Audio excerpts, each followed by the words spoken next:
Mga kababayan, aaminin man o hindi ng NBI at saka SITG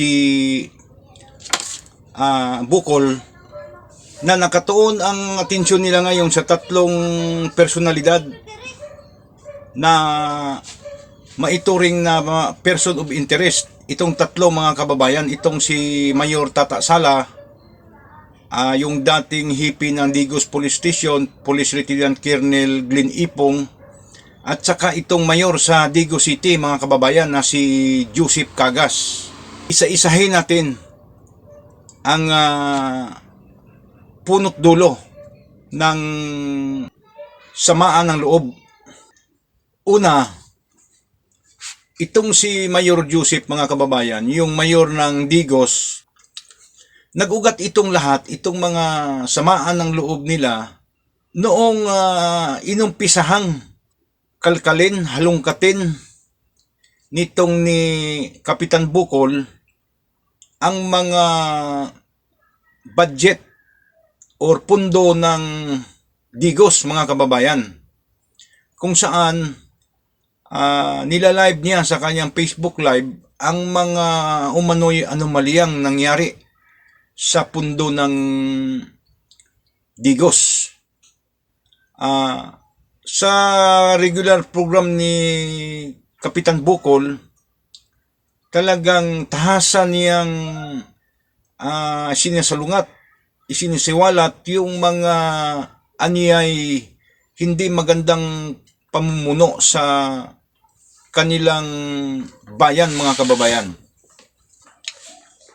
Ang mga pahayag ni Kapitan Bukol hinggil sa kriminalidad, anomalya sa paggamit ng pundo ng kaban ng bayan, lahat ng mga aniyay, mga maling gawain sa pamumuno ng kanilang mayor ay isinisiwalat niya.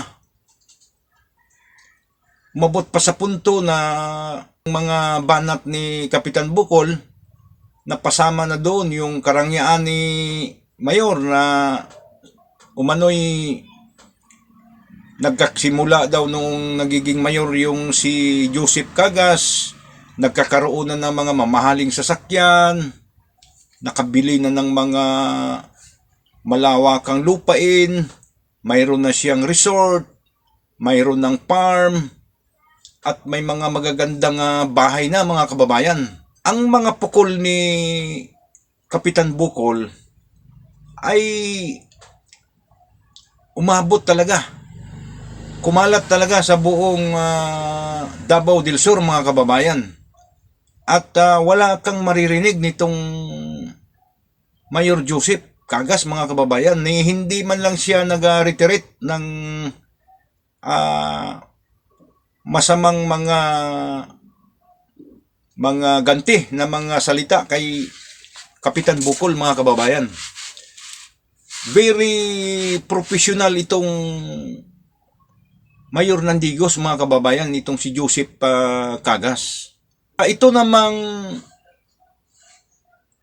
chief of police ng Digos, kung saan sakop ito ni Mayor Joseph Cagas under sa kanyang panunungkulan, itong Digos Police Office.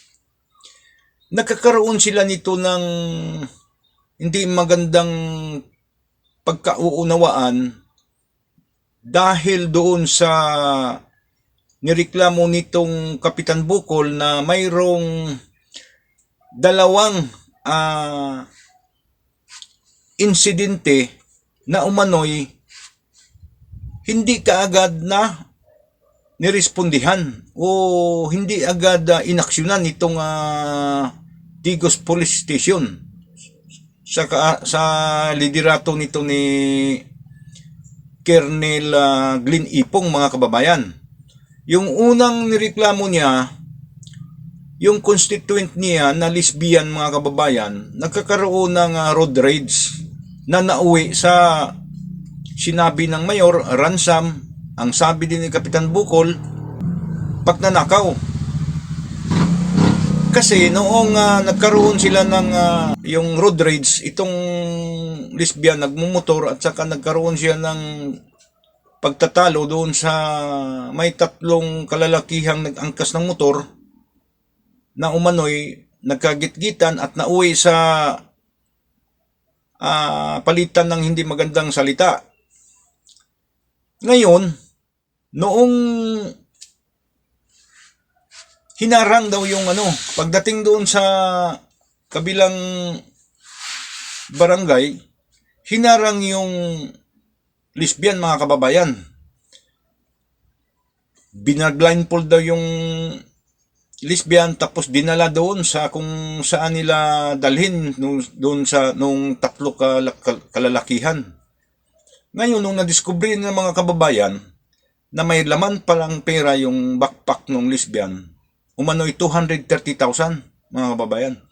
Kinuha ngayon ng tatlong kalalakihan at pinakawalan yung lesbian, mga kababayan.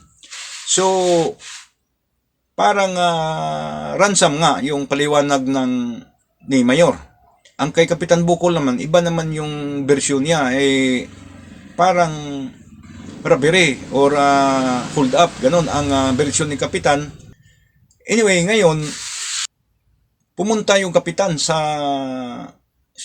police station 2 days after na nangyari.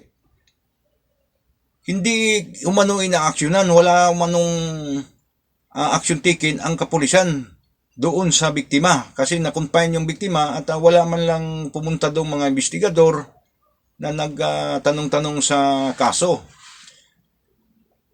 Pangalawang insidente na sunod-sunod, ito namang simbahan daw umano sa 3 de Mayo pa rin ang naganap na mayroon daw nga drug den na may drug partition at saka may mga upuan na ninanakaw doon sa mga salarin.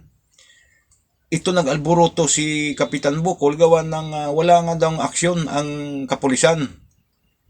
Ngayon, nagkaroon sila ng samaan ng loob gawa ng pumunta yung hippie doon sa bahay niya. Umano'y nagkandak ng checkpoint daw doon. Ang sabi ni Kapitan Bukol, dala-dala daw ng hippie yung mga pulis niya at nagkandak ng mayroong checkpoint doon na nilagay doon malapit sa bahay niya.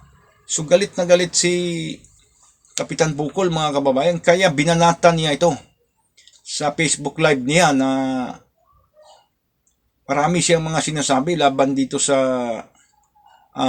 hippie dahil umano'y nung nag-usap sila, sinabihan daw siya na ano ba talagang gusto mo, Kap? Ano ba talagang gusto mong mangyari? So, si Kapitan Bukol naman ay hindi naman nagpapatinag at nakakaroon sila ng hindi magandang palitan ng mga salita, mga kababayan. So, yun ang away nila nito ni Kapitan Bukol, mga kababayan, at saka itong dating hippie. Ito namang si Mayor Sala, mga kababayan, ang galit ni Mayor Sala dito kay Kapitan Bukol dahil doon sa nakita niya at kumalat yung video ni Kapitan Bukol tungkol doon sa banat niya doon sa kapitan o sa hippie, mga kababayan. Yung pinagalitan ni Kapitan Bukol sa Facebook Live niya. Doon nag-ugat yung galit ni Mayor Tata Sala kay Kapitan Bukol. Dahil doon sa pinagalitan ni Kapitan Bukol si hippie Ipong, mga kababayan. So yung galit ni Mayor Tata kay Kapitan Bukol dahil doon sa narinig niya at napanood niya na video ni Kapitan Bukol na pinagalitan niya yung hippie ng pulis ng Digos Police Station, mga kababayan.